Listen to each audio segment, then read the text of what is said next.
Yo, what's good YouTube, man? It's Gary with another Fan TV, man. Back at another video. At the content of the video, go smash that like button. At the content of this channel, always subscribe, man. Look, the Ravens win a crazy game versus Buccaneers, 41-31 Monday Night Football, right, to improve to 5-2 on the season. The Ravens have now won 5 consecutive games, and they're playing like the best team in the NFL once again. Lamar Jackson's playing like the clear MVP frontrunner.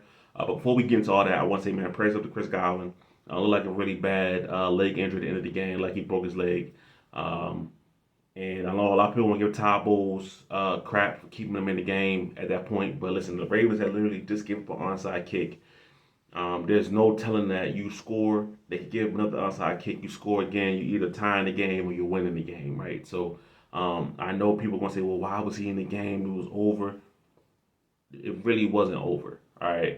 It's unfortunate. It's football. Chris Godwin could have hurt his leg first quarter and the next game, right? You never know when these things are going to happen. So it's unfortunate for Chris Godwin. You know, he's a great player. But, you know, I feel like it's going to be season ending, so we'll see him next year. So, but yeah, praise to Chris Godwin, right? But as far as the Ravens side of the ball, right, we'll talk about some stand-up performers. A couple of guys that I had, obviously Lamar Jackson, Rashod Bateman, Mark Andrews is like he's on up and up. And on the defensive side of the ball, only person I could say was Marlon Humphrey. That's it. Okay. Now, let's talk about the offensive side of the ball because that's going to be the most positive portion, right? Okay, Lamar Jackson, once again, showed the kind of game where he's playing the best football of his career, right? And I say this about Lamar Jackson every single year. He gets better every single season, right? I know a lot of people try to before last year, a lot of people tried to make it seem like 2019 was his peak throwing the football. But if you really watch Lamar Jackson play 2020, 2021, 2022, and so on, he was throwing the ball better every single year, And this year is no different, right? We're talking about, you know, big bombs to Rashod Bateman. He said something to Garrett Downing that was very interesting, right? He said the game is slowing down for him, right? Think about it. This is a guy that's already won 2 MVPs. He's talking about the game is still slowing down for him. So, and when you see Lamar Jackson out there, it looks like it. All right, he's playing at a different processing speed than everybody else. Right, all out blitz comes towards him. He just calmly evades it. Hits Rashod Bateman for a big play down the field. Right, we keep it moving just like that.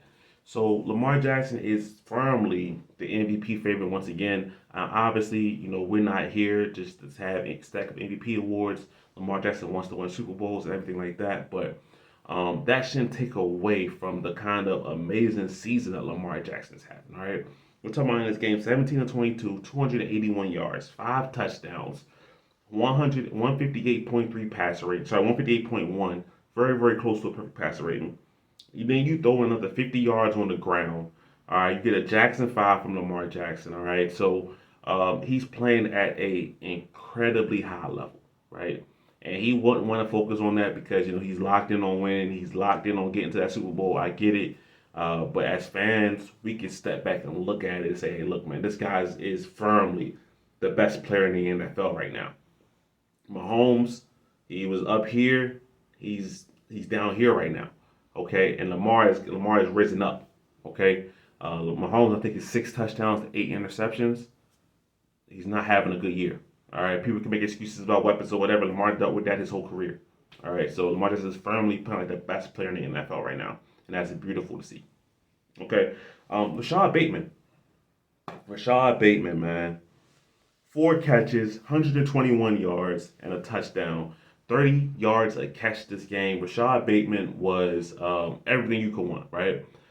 First, we see the scramble drill with Lamar, right? Rashod Bateman made a point of saying that he's trying to get in better time with Lamar when Lamar goes, backyard mode, right? Because Rashod Bateman is kind of a timing wide receiver, right? You know, he expects his quarterback to be 1, 2, 3, ball out, 1, 2, 3, 4, 5, ball out, right? Lamar, he can do that, but sometimes he plays to the beat of his own drum, right? But Rashod Bateman is adjusting his game to that. And that first catch deep down the field, that's a perfect example of that, right? I'm not sure if last year, 2 years ago, they hit that play, right? But Bateman, he's in tune with Lamar, scramble drill. Lamar hits him, right? Big play down the field, okay? He's starting to become more trusted, all right? I believe he only had 4 targets this game. Yeah, he only had 4 targets, caught all 4 targets, right? The big, beautiful bomb play is kind of an out and up, and he burns the defender, right? Now, I will say this on the scramble drill play that Bateman probably should have scored on that one as well. It looked like he's kind of lost a little bit of that speed that's coming back from his foot injury, or maybe he's still kind of ramping up. But either way, very, very impressed with Rashod Bateman, right? A lot of Ravens fans, people like fans of his own team, Ravens fans have constantly talked down on Rashod Bateman. But this year, he's showing out, man. He's having a really, really good season. And, we just pray for health, right? So, hopefully he stays healthy all the way in, right? And then Mark Andrews, we got to talk about Mark Andrews, right? 4 catches, 41 yards, 2 touchdowns. And now Mark Andrews is the all-time touchdown receiving leader in Baltimore Ravens history, right? I believe he has 43 now in his career, right, with these 2 in this game. So when you talk about the great weapons in Ravens franchise history, Mark Andrews' name is right there. All right, so it's good to see him get back rolling again. I think he had 4 targets too. 4 targets, 4 catches. I mean, it wasn't that many incompletions tonight. To be quite honest with you, right? Um, yeah, so that's our guy. I mean, and even Derrick Henry, right? Derrick Henry went 15 carries, 169. He caught a pass. He had a pass and touchdown. I mean, receiving touchdown, I should say. Excuse me. Um, and he didn't do anything in the first half, right? Because it was a lot more passing scenarios, right? I do think the Ravens got a little bit too cute, or whatever. But second half, that toss play is unstoppable to the left. Teams see it on tape, they can't do anything about it. And Derrick Henry breaks long run after long run after long run. He had multiple 50 plus yard runs, it seemed like, in the second half. So the Ravens offense is really, really rolling right now. I mean, you put up 41 points, you're rolling, right? You put up 41 points versus the Bengals, okay? Um, this team or offense is Super Bowl caliber, right? But we gotta talk about the other side of the ball that's holding them back. Okay. But before we talk about defense, real quick, the special teams. John Harbaugh, this is supposed to be expertise, figure it out. I just saw a stat that said the Ravens have given up 2 out of 3 onside kicks. The rest of the NFL is over 15. Okay? Ravens, 2 out of 3. 66% successful rate for the other team. Okay? The rest of the NFL over 15. That cannot happen. All right, so the Ravens got to figure the special team stuff out. This is supposed to be John Harbaugh special teams. Yes, I know Chris Horton is a special teams coach, but this is supposed to be what you do. And the Ravens special teams over the last couple of years have been lacking. All right, that's just call it like it is. Since Jerry Rossberg left the building, okay, got to call it like it is. Now, about the defense that's going to hold this team back, right? They don't figure it out. All right. So for the defense, right, I had one standout player, and it's the guy that a lot of Ravens fans talk trash about. It's a guy that a lot of Ravens fans talk down on because he has a podcast, right? And that's Marlon Humphrey. 2 interceptions today. If he doesn't catch that first interception in the back of the end zone, where the Buccaneers are driving once again, who knows how this game goes? Because that right there flipped the momentum. It was 10-7. The Buccaneers are driving. He catches that pick down. The Ravens can go down the field, make it 14-10. All right, that was a big game-changing interception that Marlon Humphrey caught. The second interception he catches, he puts his body on the line. Unfortunately, ends up with a knee injury. We'll see how serious it is. Hopefully, it's not bad.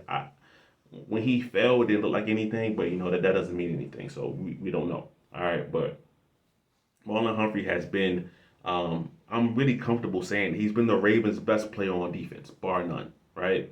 It hasn't been Madubuike, it hasn't been Roquan. Kyle Hamilton's been good, so not disparaging Kyle Hamilton. He's actually been good, but Marlon's been better this year, right? He's been the best player on this Ravens defense by far.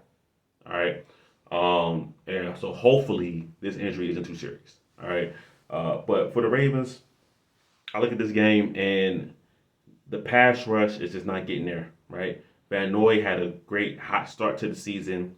It's looking like trouble. Oweh was getting stonewalled by now. Tristan Wirfs is one of the best guys in the NFL, right? So I'm not disparaging Oweh by saying that Tristan Wirfs got the best of him.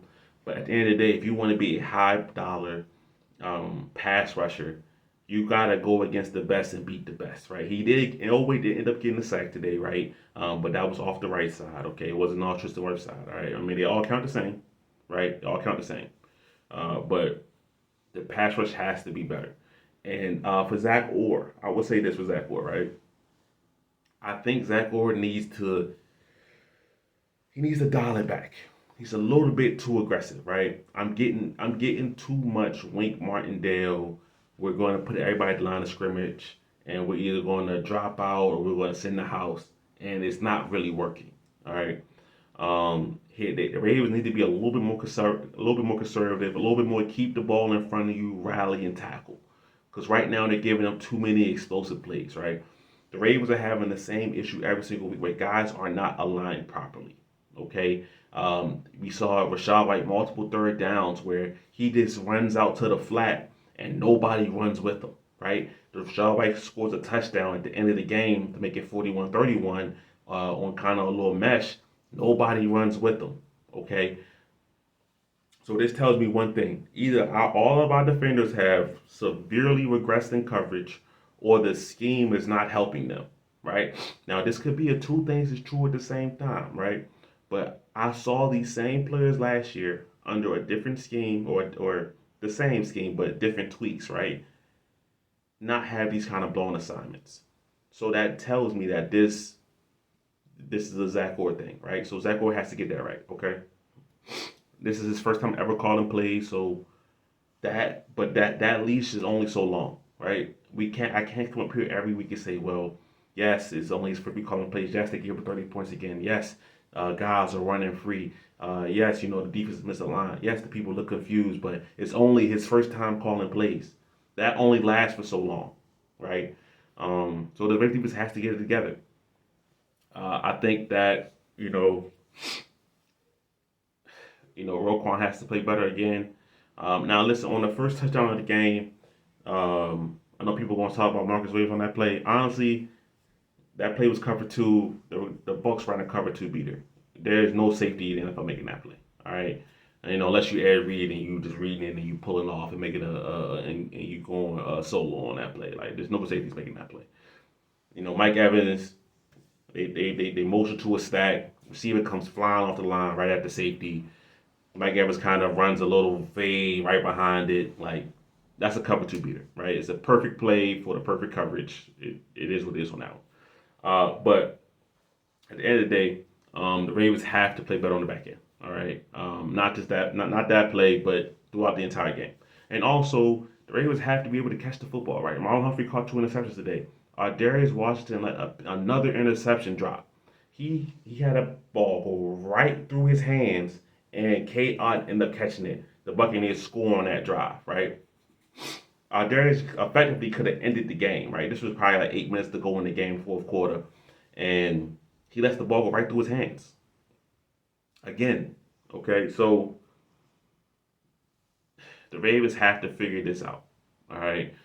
Because you have an offense right now that is flying high, and listen, I don't think the Ravens are picking too early on offense. I really think there's a lot of room to improve on offense because sometimes they still get in their own way.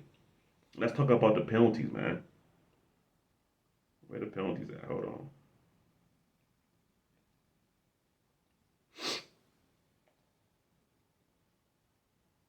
I can't even find it. But the Ravens had a lot of penalties. Okay, there we go. Ravens had 9 penalties for 85 yards. All right, so they're still getting their own way in that, right? Then on offense as well, I still think they're trying to do a little bit too cute stuff, right? Say Flowers on the jet sweeps, right? I don't mind the jet sweep under center because that looks more controlled, but running across the center in shotgun, that's risky. The Ravens sometimes get too much sideline to sideline, and they need to be more under center power, right? But at the end of the day, the Ravens did win this football game. They improved to 5-2 in the season. They're looking like one of the best teams in the NFL if their defense can actually, figure out how to stop some folks. If that happens, watch out. This team is really good, okay? Next week comes the Cleveland Browns. Cleveland Browns are Ravens are going to face Jameis Winston, I would assume. Deshaun Watson towards Achilles, so that's got to be another W for the Ravens, right? No lacking, no slacking. All right, but that's my thoughts on the game, right? Lamar Jackson is well on his way to the MVP type of season. He's playing the best football of his career. He is the best player in the NFL. And I can definitively say that. Before the season, I wasn't willing to give him that crown because Mahomes has done so much. But this season, there's no doubt he's the best player in the league. There's just no doubt. But that's my thoughts on it, man. It's Gary, Fan TV. I'm out.